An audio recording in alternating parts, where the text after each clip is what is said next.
साथियों नमस्कार, स्वागत है आप सब लोगों का प्रो बैंकर्स प्लेटफॉर्म पर।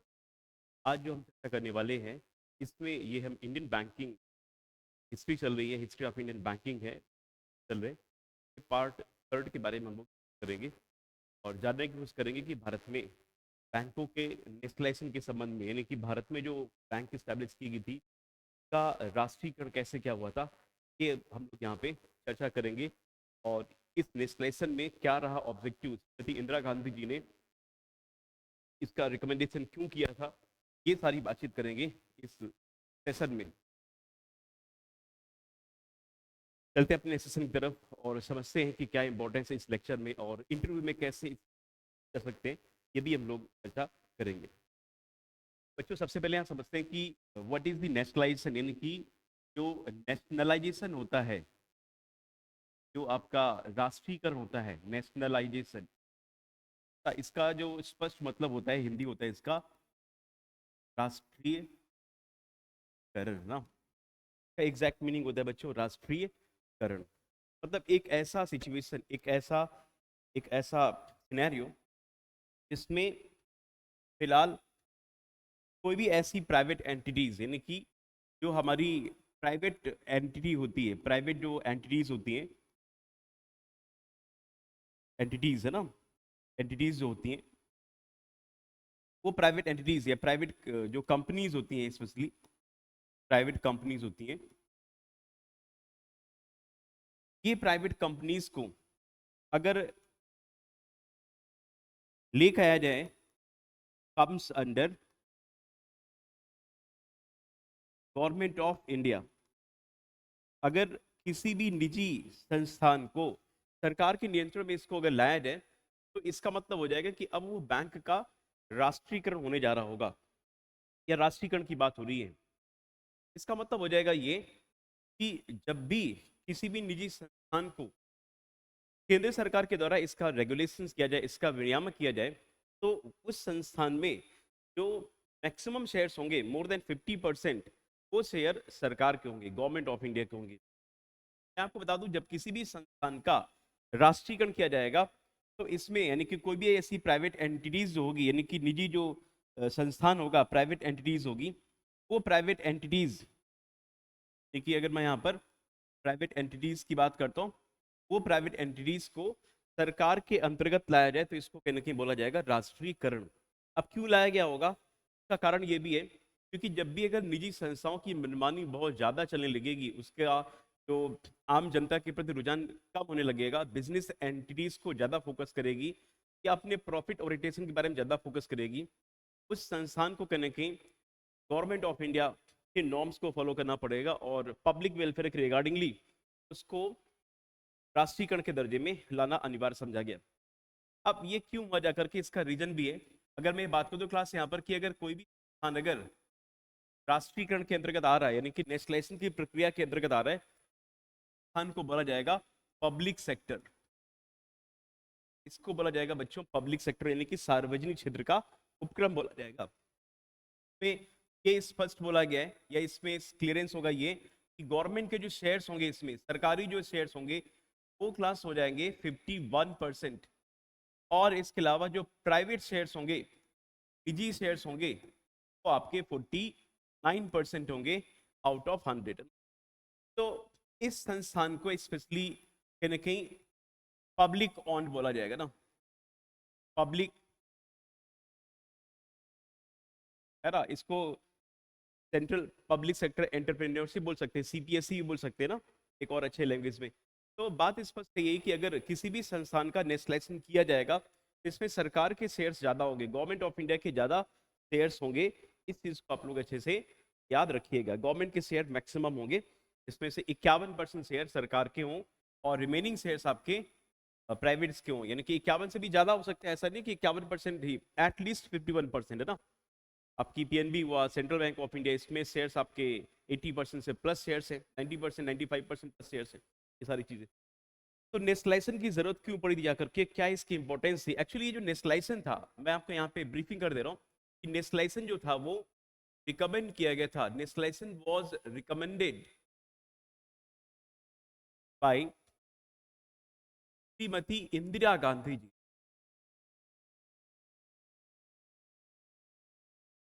नेशनलाइजेशन को बच्चों रिकमेंड किसने किया था? श्रीमती इंदिरा गांधी जी ने। और एक वह दौर था जब भारत में इकोनॉमी काफी ज्यादा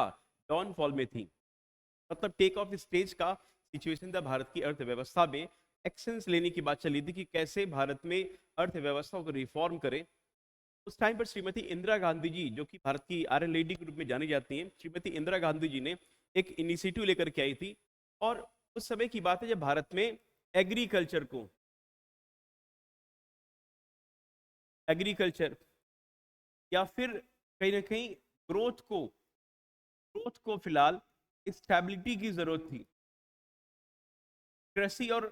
ग्रोथ को स्टेबिलिटी की जरूरत थी। उस टाइम पर श्रीमती इंदिरा गांधी जी ने सोचा ऐसा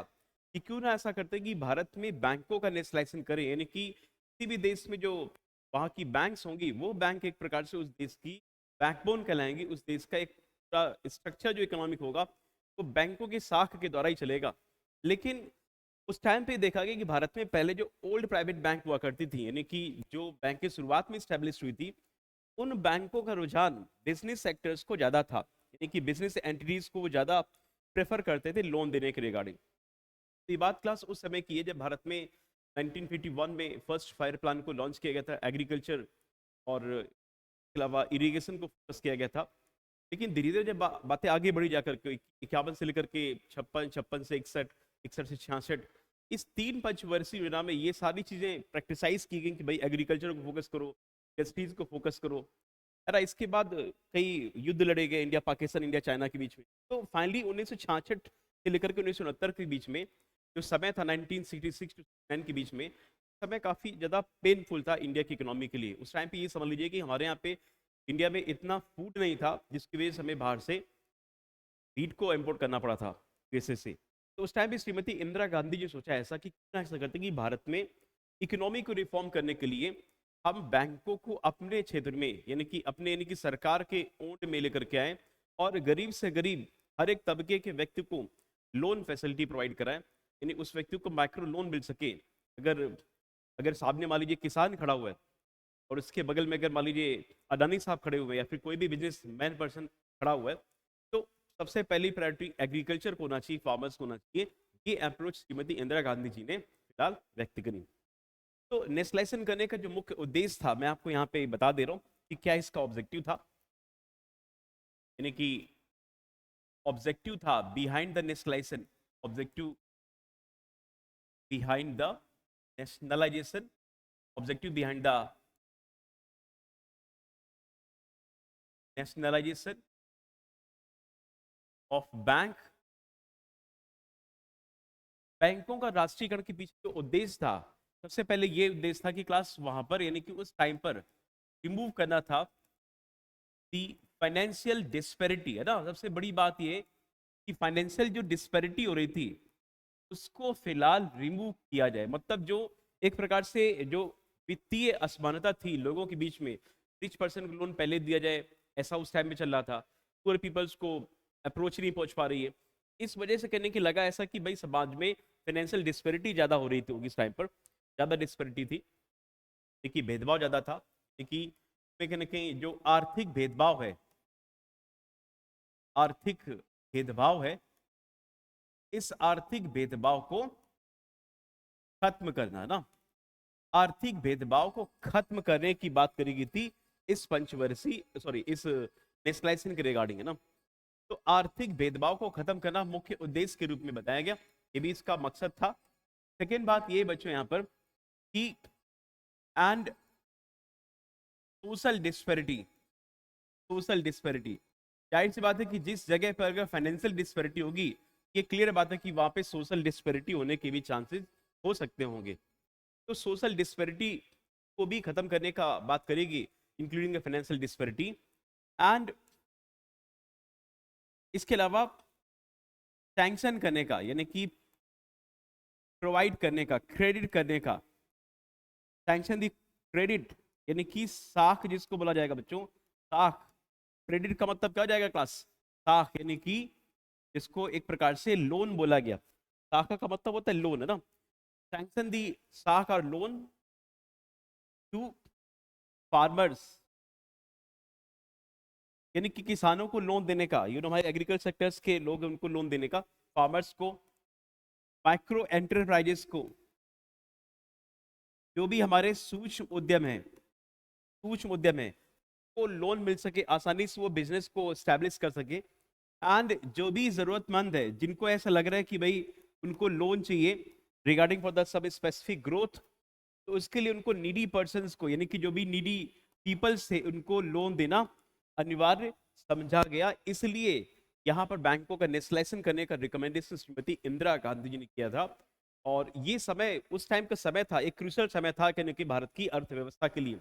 याद रखिए बच्चों, बैंकों का जो नेशनलाइजेशन करने की प्रक्रिया में किसके द्वारा रिकमेंडेशन किया गया था? वह किया गया था श्रीमती इंदिरा गांधी जी के द्वारा। क्यों किया गया था? क्योंकि भारत में सामाजिक और आर्थिक असमानता को खत्म करने के लिए, गरीब तबके के लोगों को लोन की प्राथमिकता पहले होने के लिए, बिजनेसमैन को बाद की प्राथमिकता होने के लिए बैंकों का नेशनलाइजेशन इस से किया गया था। अब इसके अलावा मैं आपको बता दूं कि भारत में जो बैंकिंग का जो फेस रहा जाकर के, मैं आपको ये बता दूं कि भारत में जो बैंकिंग का जो फेस है, वो एक प्रकार से देखा जाए तो तीन बड़े सेक्टर्स, तीन बड़े सेगमेंट में कहीं ना कहीं रखा गया। यानी कि ये तो एक तरीके से बैंकों के फाउंडेशन के समय की बात है, जब 1770 का समय हो रहा था, क्लास है ना, 1770 में बैंक ऑफ हिंदुस्तान का फॉर्मेशन किया गया था ना, उस टाइम की बात है। इसके बाद बच्चों क्या हुआ था कि एक ऐसा समय था जिसमें बैंकों के संबंध में टेक ऑफ स्टेज का सिनेरियो था, मतलब एक्शन लेने की बात हो रही थी उस टाइम पर कि क्या और बेटर किया जाए। एक आ जाएगा कि 1969, यानी कि 1969 का समय था ये, जो कि आपका 1770 से लेकर के 1969 तक का समय, इसमें भारत में बैंकों का रिफॉर्म के बाद, यानी कि इसमें बैंकों का टेक ऑफ स्टेज की बात चली थी, बैंकों के नेशनलाइजेशन की बात चली थी। और इसके अलावा फिर 1969 का सिनेरियो जो हो जाएगा 1991 से लेकर के प्रेजेंट की बात करी जाएगा, 1991 लेकर के प्रेजेंट तक के लिए। यानी कि इसमें क्लास क्या हुआ था, मैं यहाँ पे इस पे चर्चा कर दे रहा हूँ, थोड़ा सा मैं इस पे और डिस्कस करना चाहूंगा कि इस टाइम पे, जैसे मैं एक समय यहाँ पे बात करता हूँ, यहाँ पे 1969 से लेकर के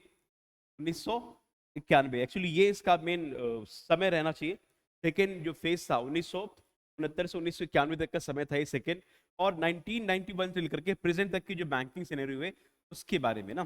तो तीन बड़े फेसेस हैं फिलहाल तो बैंकिंग सेक्टर्स में। इसमें टेक ऑफ स्टेज की बात हो रही थी, और जब यहाँ पे अर्थव्यवस्था पहुंच रही थी, तो इसमें फिलहाल बच्चों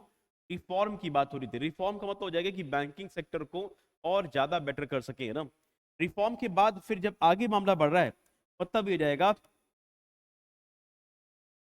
बैंकों में फिलहाल आधुनिकता के बारे में भी फोकस किया गया, मॉडर्नाइजेशन के बारे में भी फोकस किया गया,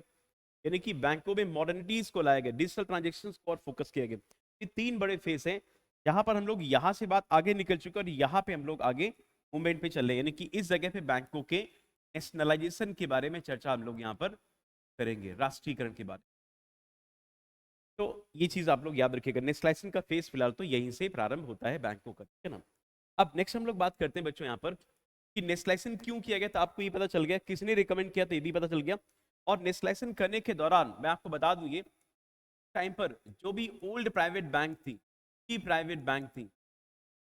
ओल्ड प्राइवेट बैंक है ना, उनके लिए एक प्रकार से एक अधिनियम लाया गया था जिसको बोला गया था बैंकिंग एक्विजिशन, है ना, बैंकिंग एक्विजिशन एक्ट 1969, है ना, एक अधिनियम था जिसमें ओल्ड प्राइवेट बैंकों को इस एक्विजिशन एक्ट के रिगार्डिंग, मतलब एक प्रकार से ये कह सकते हैं कि ये एक प्रकार का बैंकिंग ऑर्डिनेंस जारी किया गया था। इसको एक प्रकार से ये भी बोल सकते हैं कि एक प्रकार का बैंकिंग ऑर्डिनेंस था, 1969 में इसको जारी किया गया था। इस ऑर्डिनेंस में ऐसा मेंशन किया गया था कि जो भी हमारी ओल्ड प्राइवेट बैंक है, ओल्ड प्राइवेट बैंक, इनको फिलहाल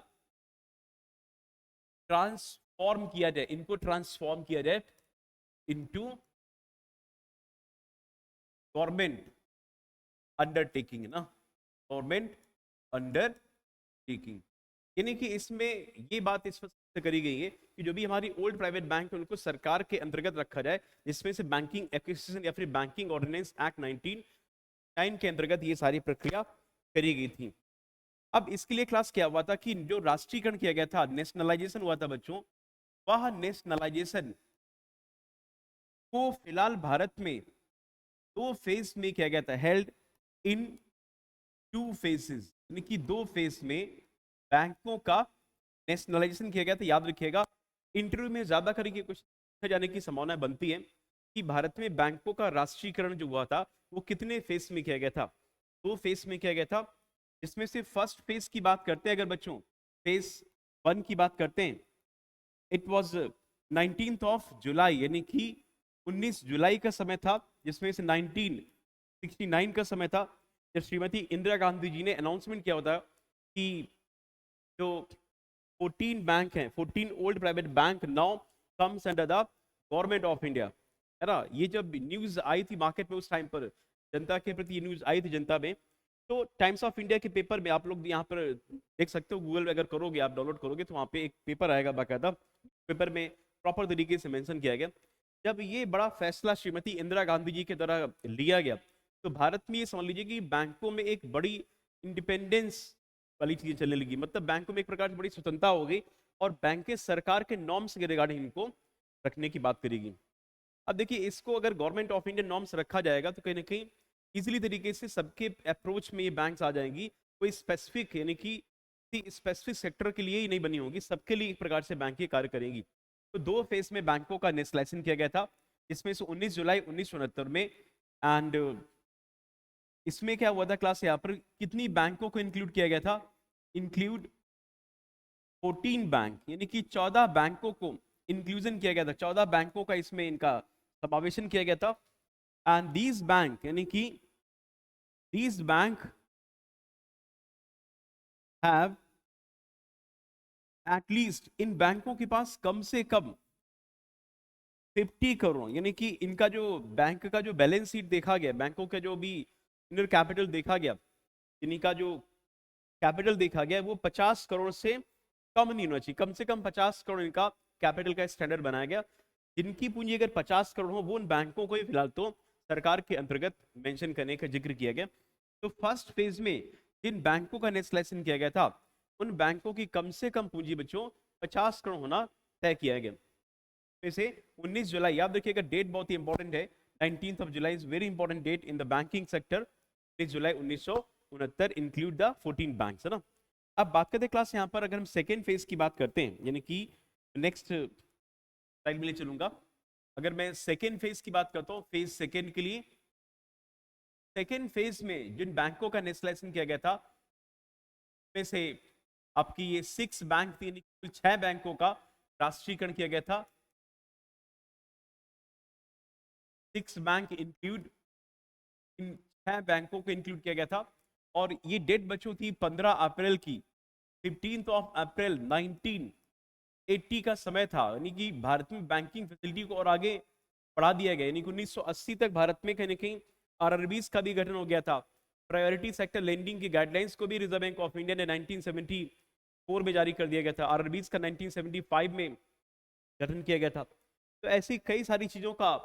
चलन आ चुका था और फिर बाद में देखा गया कि ये सारी चीजें होने के बावजूद भी ग्रामीण परिवेश में इक्वलिटी नहीं थी फाइनेंस के रिगार्डिंग, मतलब एक तो पीएसएल को भी लाया गया, आरआरबीज को भी फॉर्मेशन किया गया, यानी कि ग्रामीण परिवेश में बैंकिंग फैसिलिटी को स्प्रेड ओवर करने के लिए आरआरबीज का भी गठन किया गया।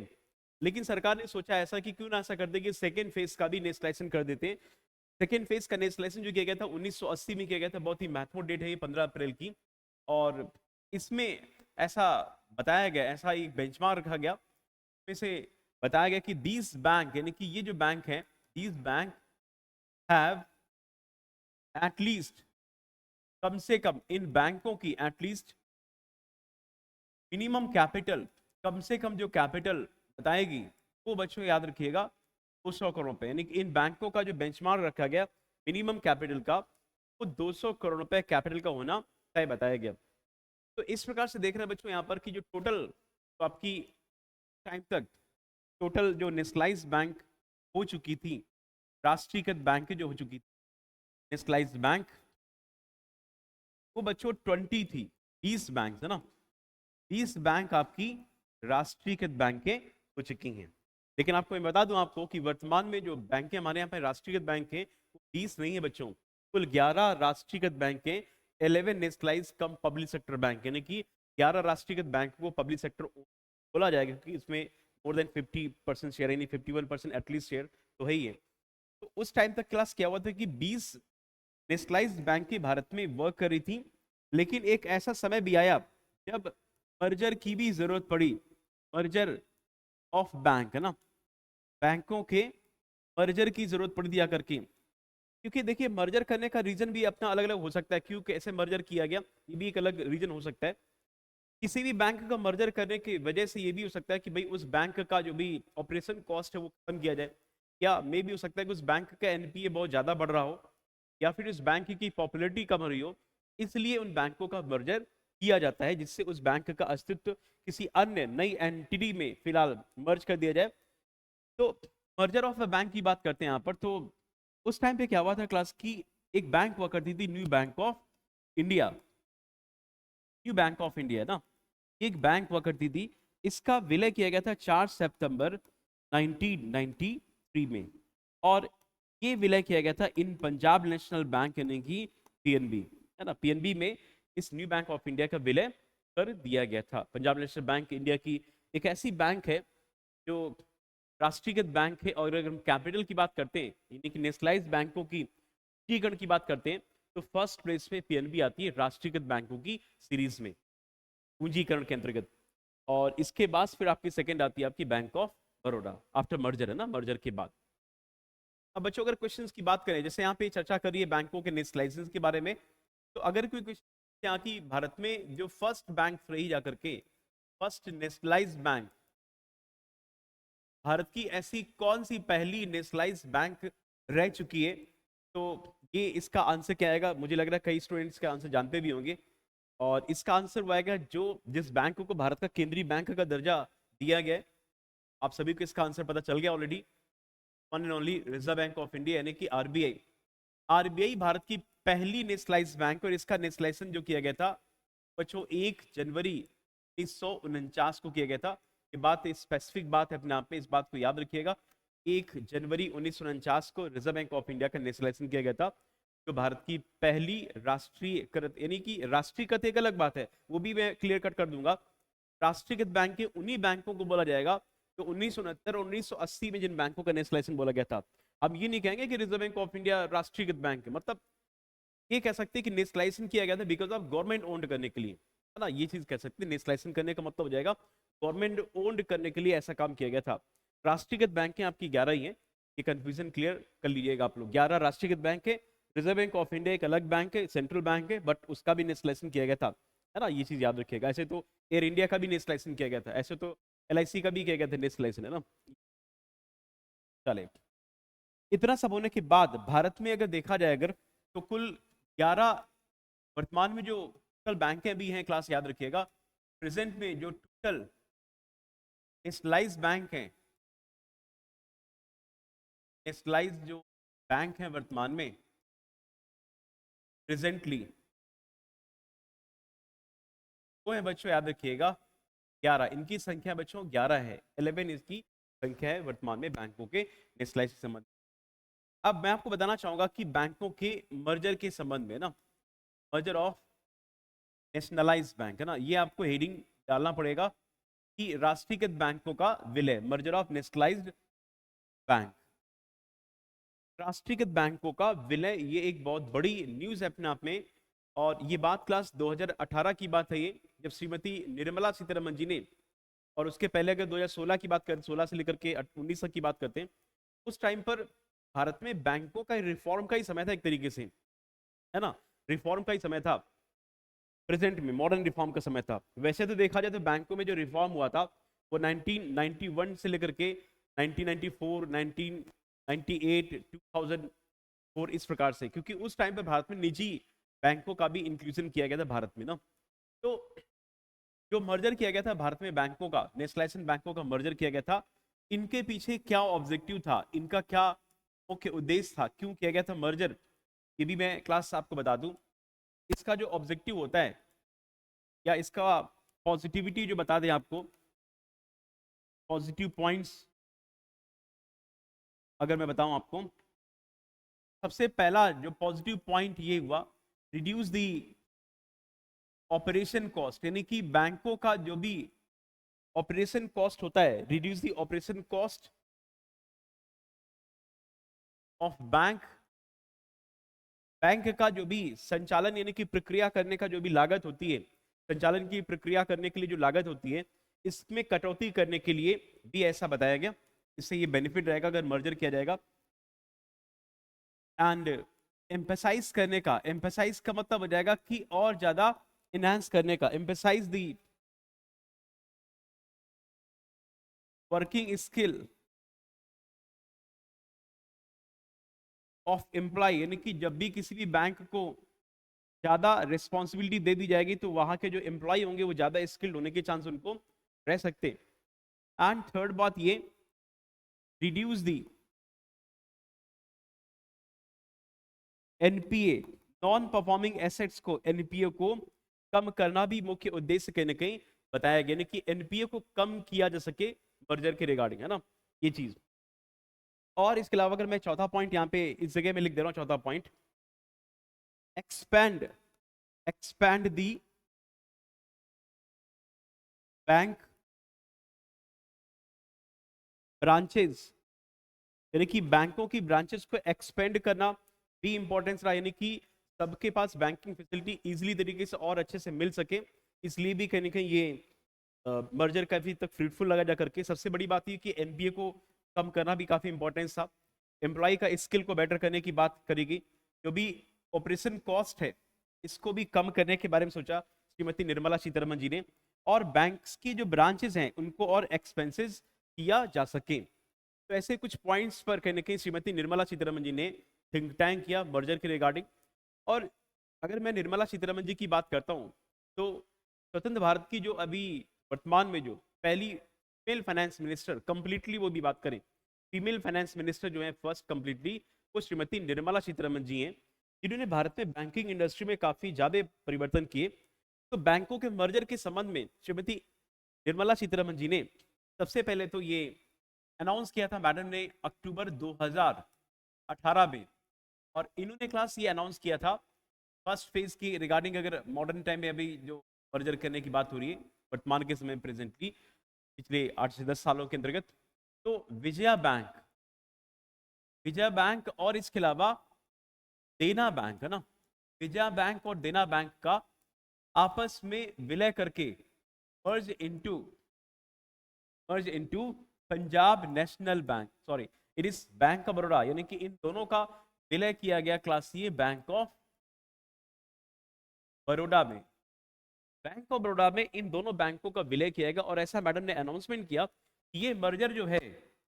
ये मर्जर प्रभावी होगा 1 अप्रैल से, 1 अप्रैल 2020 से। याद रखिएगा जो यहाँ पर विजया बैंक और देना बैंक का जो विलय किया गया था बैंक ऑफ बड़ौदा में, वह फिलहाल तो 1 अप्रैल 2019 से प्रभावी बताया गया श्रीमती निर्मला सीतारमन जी के माध्यम के द्वारा। उस टाइम पे क्या हुआ था कि इंडिया की सबसे बड़ी डिस्कलाइजेशन बैंकों की लिस्ट में जो बड़ी बैंक हुआ करती थी आपकी, वो बैंक आपकी, चलिए तो अभी फिलहाल अभी सेशन को मैं ब्रेक करता हूँ और यहीं से मैं कंटिन्यू करूंगा अपने नेक्स्ट जो पॉइंट चल रहा हमारा रिगार्डिंग।